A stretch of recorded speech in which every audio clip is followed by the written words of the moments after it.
Now, some of the keys for a consistent ball toss.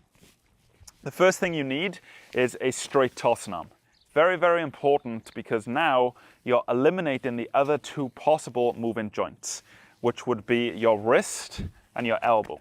So as soon as you straighten this out, you now have one unit of which you can now lift from the shoulder in one smooth manner. The next step for a consistent ball toss, start in a low and relaxed position. So if you look from the side angle, you can see that when I'm in my starting position, the hand, the tossing hand, is very close to my knee. It's nice and low and relaxed. Now from here, facing the court, I'm going to lift the tossing arm from the shoulder and I'm going to lift to the release point. Now when you're releasing the ball, you want to release at approximately eye level. After you release, you continue to lift up to a good high finish position. That's the key for a consistent ball toss. Let me just show you one here. So toss and hold. So now you're able to develop consistency with the ball toss, but the question is, where should the ball toss be? The optimal contact point, looking from the back angle, will be, for a right-handed player, in line with your right hip and shoulder, and also looking from the side angle, if I come back a little bit here, the contact should also be around 2 to 3 feet inside the court there.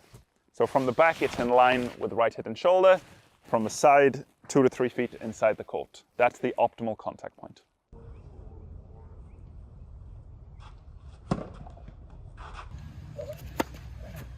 The right to left is something you'll see with all the best players, and that is, at some point they all get to this position here, which is what we refer as the half serve position. Tip of the racket points to what would be the right side fence, elbow just below shoulder level.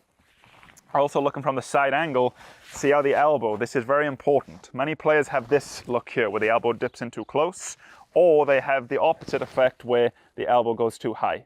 So just ensure when you are in the half serve, the elbow is just below shoulder level approximately, okay, in that range.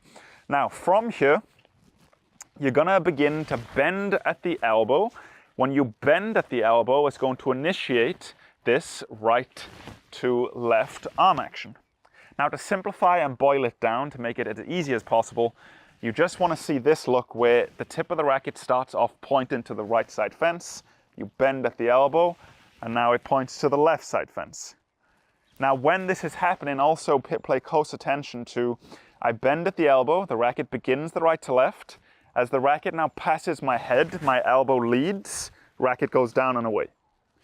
So just work on this right to left.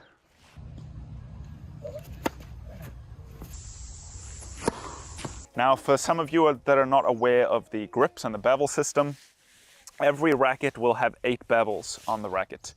Now for a right-handed player, the top bevel, which will line up with the edge of the frame, that is bevel 1. And now going in a clockwise manner, it goes bevel 2, 3, 4, 5, 6, 7, and 8. So there's 8 bevels. Now the bevel which you need to be conscious of for the serve is bevel 2.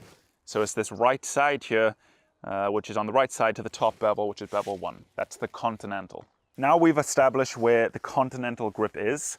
The other 2 reference points you've got to be aware of is the reference points on your hand. So for this, there are 2. The first reference point is your index knuckle. The second is your heel pad. And what I would like you to do when you are working on the grip, you can physically draw in an X on your index knuckle and draw in an X on the middle part of the heel pad here. And then you just connect the 2 X's with a line. Now you have your reference points. Now that you have the 2 reference points on your hand clearly lined out, all you've got to do is connect the dots. You connect the reference points on your hand up with the dots and lines on bevel 2 on the grip, and there you have the continental grip.